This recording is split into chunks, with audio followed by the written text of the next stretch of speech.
hoje, o presidente da Câmara, Arthur Lira, foi questionado justamente sobre essa decisão do Alexandre de Moraes. E o Lira, que foi aliado de Bolsonaro nas últimas eleições, quando o ex-presidente foi derrotado em segundo turno por Lula, disse que cada um responde pelo que faz. Não acho, cada um responde pelo que faz, né?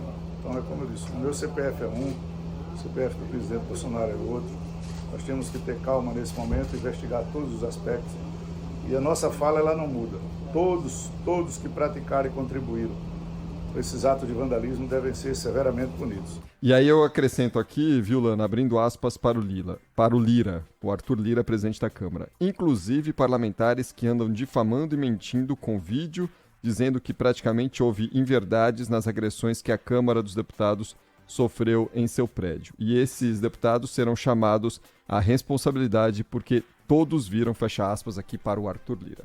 Sim, ele está se referindo ao caso do deputado Abílio Brunini, do PL de Mato Grosso, que gravou um vídeo no Salão Verde da Câmara dos Deputados, depois que tudo já tinha sido limpo, organizado, que o pessoal da limpeza fez um serviço excelente. Imagina a tristeza deles, você trabalhar todos os dias num lugar que você sabe que é um patrimônio público, que é um patrimônio histórico, que é um prédio da cidade monumento, que é Brasília, chega para trabalhar, está tudo destruído. Limpa tudo, depois de que você terminou seu trabalho, passa um deputado filmando, dizendo, olha que absurdo isso aqui, não tem nada, não quebraram nada. Então, todos que tiveram responsabilidade vão responder, como você disse, o Lira falou que quem anda difamando, mentindo em vídeo, dizendo que houve inverdades nas agressões da Câmara dos Deputados ao prédio, né? Esses deputados serão chamados à responsabilidade. Vamos ver o que vai acontecer, mas Lira já passou pano para outros deputados, para o Nicolas Ferreira, para Clarissa Tércio e para o André Fernandes. Diz que não viu evidências até o momento contra os três, e os dois últimos são alvo de inquérito da Procuradoria-Geral da República, né? Esse é um assunto bastante polêmico, enfim, agora o que eu quis dizer no começo do Bastidores do Poder é hora de organizar a casa, de passar as coisas em panos limpos para a gente saber exatamente de quem é a responsabilidade e para que essas pessoas sejam punidas e paguem, assumam a responsabilidade pelos atos que cometeram, atos golpistas, atos de vandalismo, cada coisa em seu lugar. Então, você fez referência ao inquérito da sexta-feira. Ele acolheu, Alexandre de Moraes, um pedido da PGR para incluir o Bolsonaro, para investigar se, por trás das cenas de violência, se ele cometeu incitação pública ao crime, compartilhando, por exemplo, um vídeo, depois apagando, sugerindo que a eleição foi fraudada no Tribunal Superior Eleitoral. E Alexandre de Moraes frisou que Bolsonaro reiteradamente incorre nos atos investigados na ação das milícias digitais e que isso se assemelha à conduta de uma organização criminosa. Isso na visão de Alexandre de Moraes. Em nota, a defesa do ex-presidente, na sexta-feira ainda, a gente citou essa nota no Jornal da Band, o Frederico Wassef, o advogado, afirmou que o cliente dele sempre repudiou todo ato criminoso, qualquer ilícito, enfim, aquela história que a gente escuta sempre dentro das 4 linhas da Constituição. O que a gente sabe é que o presidente Jair Bolsonaro fez um trabalho constante nas suas redes sociais atacando o processo eleitoral brasileiro, incitando as pessoas a se armarem, a serem violentas, para defenderem sua liberdade. Aí cada um, isso é base da propaganda fascista, né? Você fala uma coisa genérica e cada um interpreta da forma como bem entender. O que ele quer dizer com lutar pela nossa liberdade? Liberdade de quê?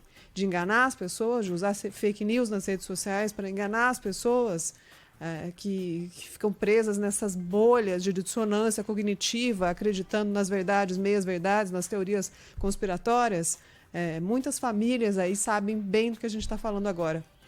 Depois desse processo eleitoral traumático, muitas famílias divididas sabem que esse ódio só contamina, só faz mal para a saúde de todos nós, como sociedade, como democracia.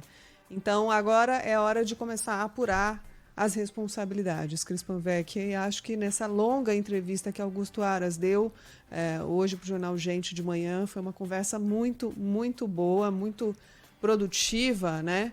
Deu para perceber que ele está se esforçando para buscar essa responsabilização de todas as pessoas que podem estar envolvidas nesse processo, né? A abertura de 40 inquéritos, então acho que agora processos, né? Inquéritos já eram.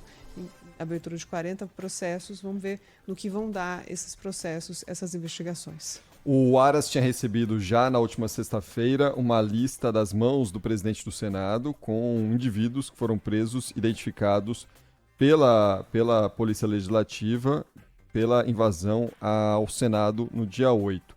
Hoje ele recebeu uma outra lista, agora das mãos do presidente da Câmara, Arthur Lira, que em tom de cobrança disse que espera que o Ministério Público cumpra o seu papel e promova a responsabilização não só por causa da depredação, que é grave, mas sobretudo por causa do atentado sofrido pelas instituições. O Aras, nessa entrevista que ele concedeu ao jornal Gente mais cedo, o Augusto Aras, que é o Procurador-Geral da República, disse que com relação aos que vão responder às ações penais, a PGR quer bloqueio de bens para o ressarcimento dos prejuízos materiais. Vamos ouvir mais um trechinho do Aras. No ambiente da própria ação penal movida, nós requeremos medidas cautelares, inclusive a apreensão de bens, bens que montem até o valor total dos danos causados às casas, às sedes dos poderes. E, de certa forma, essas cautelares envolvem também dano moral coletivo, ou seja, a par do dano concreto, que foi contabilizado no Senado em torno de 3.600.000, na Câmara 3.039.000, e fora o Judiciário Planalto, ou seja, fora o dano concretamente apurável, nós também estamos pedindo a condenação em danos coletivos, que são aqueles danos que não dependem de uma correlação entre o bem material lesado e a ação ilícita. Mas só a ação ilícita, por si só, atenta contra os valores e princípios protegidos em lei. O Augusto Aras fala em 1.000, né, para ressarcimento, mas a gente sabe que é milhões, e o que a gente tem de indicativo é que esses milhões que a gente tem como base certamente serão multiplicados algumas vezes, porque o prejuízo ainda não está fechado, né, Lana? É isso, 3.600.000 no Senado, 3.300.000 na Câmara, o prejuízo estimado, por enquanto, para recuperar o dano que foi causado. Circularam no fim de semana imagens das câmeras de segurança, Cris, que são muito impactantes, né? Da invasão especificamente ao Congresso Nacional e também em alguns espaços ali do Palácio do Planalto. Dá para ver que eles tiveram tranquilidade para destruir as peças do acervo histórico, saíram quebrando vidraças, puxando cortinas. Com a maior naturalidade, né? Com a maior naturalidade. Um pedestal, o sujeito passa e quebra uma mesa de vidro. É impressionante. Ele vai lá e derruba o relógio de 300, 400 anos. Né? E no Congresso Nacional também ficou claro ali a tentativa da Polícia Legislativa de enfrentar, mesmo com um efetivo muito pequeno para aquela quantidade de manifestantes, eles tiveram coragem de peitar um grupo violento e conseguiram impedir a passagem pelo túnel do tempo, que dá acesso ao gabinete dos senadores. É um reconhecimento, essas imagens mostram que eles tentaram parar os manifestantes, né, e jogaram tanto spray de pimenta no ar, que quase não conseguiram respirar depois. Ficou terrível, porque ali é um espaço completamente fechado, não tem circulação de ar. Próximo ao túnel do tempo, que é a saída do plenário pelos fundos e acesso ao corredor que leva aos gabinetes dos senadores.